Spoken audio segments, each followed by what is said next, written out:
Y por ejemplo, cuando me puse dentro de la función de dirigir los recursos humanos, a controlar al personal en cuanto a su asistencia, es todo el tiempo.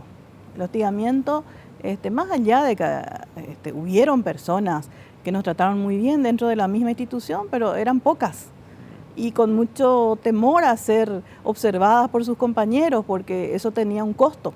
El darnos atenciones o, digamos, información, tenía un costo para ellos. Ellos después resultaban hostigados por sus propios compañeros o algunos sindicalistas que actuaban como voceros o representantes del sector que estaba siendo intervenido, ¿verdad? Entonces era muy difícil.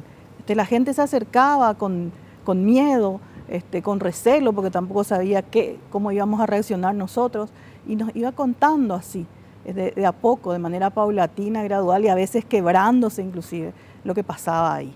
Entonces, y de esa manera encontramos, yo creo que el camino y el mecanismo como para poder llegar a la información necesaria para corroborar los puntos, porque los documentos en gran parte están desperdigados en el Tribunal de Cuentas, porque como ustedes saben, acá no se permitía que la Contraloría audite las cuentas, como dice la Constitución. Entonces se planteaban acciones de inconstitucionalidad y estas después terminaban con las famosas medidas cautelares que conducían el expediente o el ejercicio al Tribunal de Cuentas. Y ahí se aprobaban las cuentas y entonces no pasaba nada.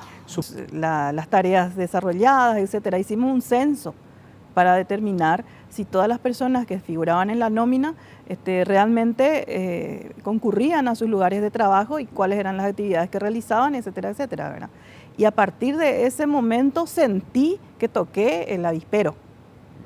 Empezaron a recrudecer los ataques, las manifestaciones de ciertos sectores de sindicalistas, no todos, porque hubieron otros muy respetuosos, ciertos sectores, obviamente, afectados por haber osado tocar ese tema, ¿verdad? Y después con mayor razón, cuando al final del mes de diciembre, que los contratos vencían, o vencen, porque son contratos trimestrales nomás, los que ellos utilizan para la contratación del personal, que es en su mayoría el que está en las calles, el que hace la tarea dura, digamos, los operativos. Y entonces me tocaba renovar los contratos. Pero para renovar los contratos yo dirigí la responsabilidad hacia los jefes y los directores, a los efectos de que ellos informen de qué manera esa persona se ha, digamos, desempeñado en esa tarea.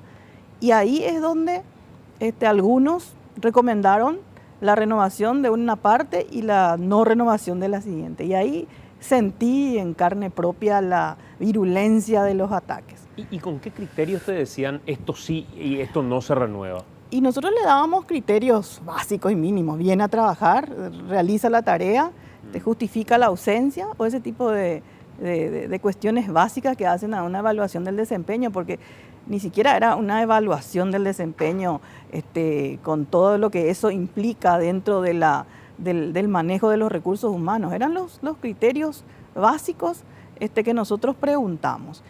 Simplemente porque no se realizaba la actividad administrativa necesaria para interrumpir la prescripción, que era la notificación al contribuyente para que venga a pagar sus impuestos. Y a partir de eso, entonces, cortarse esos 5 años, al cabo de los cuales ya no era exigible el cobro del impuesto. ¿Y así cuánta plata se perdía, doctora? Dentro de lo que nosotros pudimos relevar, que era una partecita pequeña, ¿verdad? Alrededor de 280 millones en una partecita pequeña de expedientes, que no eran todos los expedientes de prescripción también. Entonces nosotros empezamos a preguntar a los funcionarios a qué se debía eso y por qué no se hacían las notificaciones, si están los ujieres, está el procedimiento, qué es lo que pasaba.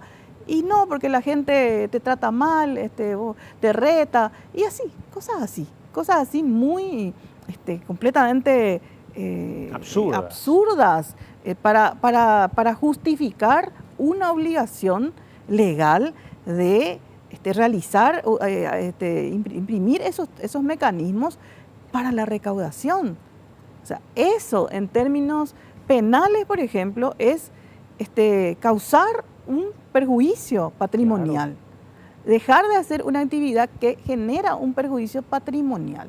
Y todo eso se mantenía así de manera negligente y dentro de una desidia increíble.